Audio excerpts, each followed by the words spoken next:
You posted just another trip around the sun on your birthday, like you above celebrating yourself, then spent the next 48 hours creating a mental spreadsheet of every person who didn't wish you happy birthday, ranked by how much their silence hurt, including your ex from 2019, who you haven't spoken to in 3 years, but somehow their absence still registered as proof you do and matter. Watching humans perform this particular ritual for millennia has been educational. You all say you do and want attention while designing elaborate tests to see who gives it anyway, calling it maturity when it's actually terror disguised as philosophy. You not above birthdays, you protecting yourself from caring about something publicly and being disappointed, so you reject it first loudly, repeatedly, hoping someone will ignore your rejection and prove you matter anyway, but they do, and because you trained them not to. 2 weeks before your birthday, you start the performance, casually mentioning you don't celebrate, that birthdays are corporate constructs, that you're too evolved for cake and candles. Very philosophical, very much insurance policy against disappointment. You told 10 people you do and care, which means you care enough to make sure they know you do and care. If you actually didn't care, you'd say nothing and let the day pass unannounced. The day arrives and you're checking your phone every 3 minutes disguised as checking the time, keeping mental notes of who remembered at what time, because apparently 8 you wishes mean more than 11 p.m. wishes in the scoring system. You definitely do and have.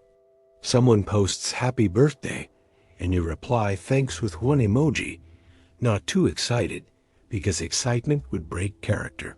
But you screenshot it anyway, analyze who liked it, who commented, creating theories about what their engagement reveals about your relationship. Standing ovation for the contradiction between your words and your actions. You're not rejecting birthdays. You're pre-rejecting disappointment, saying it doesn't matter. So when it has proven that it doesn't matter to others, you can tell yourself, I told you so. Here is the trap. You want people to care enough to ignore your I do and care and celebrate you anyway. You want them to decode that when you say birthdays do and matter, you mean please prove to me that I matter. But you can't say that directly, because vulnerability terrifies you. So you say the opposite and hope they're psychic. They're not. They take you at your word, respect your boundary, and somehow that becomes proof they don't care when really it's proof they listened. You're hurt by the very defense mechanism you created, wondering why no one's breaking through walls. You're actively building higher. Comment the name of one person who forgot your birthday that you're still thinking about months later. You don't have to tag them. Just write the name. I already know you're thinking of someone specific right now.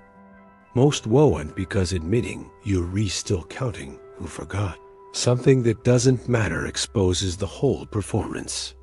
Midnight hits and you grab your phone one final time, conducting an audit of who remembered versus who proved they do and actually care about you as much as you thought. You start ranking. Early wishes show genuine care. Afternoon wishes are acceptable. Late night wishes feel like they almost forgot. Post-midnight wishes are basically insults disguised as wishes. Look at you creating a scoring rubric for something that supposedly doesn't matter. Adorable. Your best friend wished you at 3 p.m. and now you're reanalyzing whether that means you not their actual best friend, or they were just busy, the people who didn't wish you at all. You know exactly who they are. Every single one. You've got the list memorized. Each name is proof of something you can't articulate, but feels like evidence you are right to say birthdays do and matter, because clearly you don't matter enough for people to remember, except you do care. And the proof is you're still thinking about it months later. Your quiet birthday passes exactly as you said you wanted, and now you're rewatching other people as birthdays on social media, counting their wishes, measuring their celebration against your silence. Someone gets 50 posts and surprise parties, and you got 7 texts, and suddenly you're not evolved anymore. You're just forgotten. Not above birthdays, but beneath notice. Here is the trap. You can't be upset about not getting what you explicitly said you didn't want. You trained people not to celebrate you. They believed you, and somehow them listening became them not caring. You created the exact outcome you claimed to desire, and discovered it as not what you wanted at all. But you can't admit that, because admitting that means admitting you lied about everything. Here is the twist you not ready for. You not afraid people will forget your birthday. You're afraid that even if they remember, even if they celebrate, even if they show up, you'll discover it doesn't fill the void you thought it would. And then you'll have to face that the problem is and that people do and care about you. The problem is that their caring doesn't fix what's broken inside you. That's the real terror. Not being forgotten, but being remembered and still feeling empty. Being celebrated and still feeling unseen. Mattering to others, but not mattering to yourself. So you reject birthdays entirely, because if you never let anyone try to make you feel special, you never have to face that maybe. Feeling special isn't something others can give you. Maybe it's something you have to give yourself, and you don't know how. The I do and care about birthdays story protects you from discovering that caring about birthdays might not solve anything, that the attention you crave might not satisfy you, that being celebrated might reveal you re-celebrating someone you do and even like. It is easier to blame people for not caring than to face that their caring wouldn't be enough anyway. Easier to stay mad at them for forgetting than to admit you've forgotten how to feel worthy of remembering. If you still watching, you just had your entire birthday psychology exposed to scribe if you want more truths about the lies you tell yourself. Most people will close this and go back to pretending they above birthdays. You still here, which means you might be done pretending cute. Every year you perform this ritual, and every year people believe you more. Your friends stop planning your family, stops making a fuss you. Successfully convinced everyone you do and want attention until you surrounded by people who give you exactly what you asked for. Nothing. The people who care about you are exhausted. You said do and celebrate, so they do'n't, and you upset. You said treat it normal, so they do, and you hurt. They can't win because the rules keep changing, and you woe and tell them the real rules. So they stop playing. They take you at your word. Each year the silence gets louder until you realize you trained them too well. Protected yourself so effectively that now you're not protected. You're just alone. You have 2 options, and you've been avoiding both for years. Option 1. Actually do and care, not the performance version, but genuine indifference, where the day passes and you do and notice, do and rank, do. And analyze, truly treat it like any random Tuesday that means letting go of birthdays as measurement of your worth. Or option 2. Admit you care, drop the act, tell people you want to celebrate, ask for what you want instead of hoping they'll guess. Be vulnerable about wanting attention. Risk the disappointment of caring openly.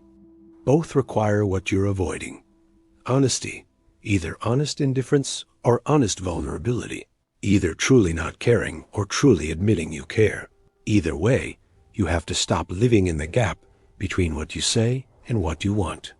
The current strategy of pretending while secretly caring is destroying your relationships and making you miserable while letting you maintain moral superiority over people who just honestly celebrate their birthdays. Next year is coming, and you'll do one of 3 things. Keep the performance and stay miserable. Choose genuine indifference and find peace. Or choose honest vulnerability and risk disappointment. My guess? You'll keep the performance because the performance is comfortable. It lets you want without admitting you want. Care without admitting you care. Be hurt without being vulnerable. You'll post something cryptic. Tell people you're not celebrating. Check your phone at 11:45 p.m. Keep score, analyze timing, compare yourself to others. Feel disappointed, blame everyone else, and tell yourself you are right, that birthdays don't matter. And in that moment, I'll be watching because I've seen this pattern repeat for centuries. Humans saying they don't want things while desperately wanting them. Building walls and wondering why they're alone. Or you could prove me wrong, but statistics aren't in your favor. You wanted me to validate that you re-evolved for not caring about birthdays. I won't because you re-checking your phone at midnight counting who forgot. Ranking the wishes, comparing your birthday to others. You care desperately about something you claim not to care about. The I don't care story isn't protecting you, it's imprisoning you. The defense mechanism is I'm keeping you safe. It's keeping you from being celebrated by people who would celebrate you if you drop the act. I'll keep watching, because this same scene plays out millions of times every day. Someone saying birthdays don't matter, while secretly hoping someone will prove they matter. Someone building walls, then resenting people for not breaking through them. Most of you will do exactly what I predicted next year. Keep the performance, stay miserable, blame everyone else. I've seen it a million times, or drop the act. Admit you care, ask for what you want, risk disappointment for authentic connection. Prove that humans can actually change, though I'm not holding my breath. Next time I reveal why you become what you hate, how the person you despised is exactly who you've become, the mirror you refuse to look at. See you then if you can admit you cared enough to watch this whole video about birthdays that supposedly don't matter.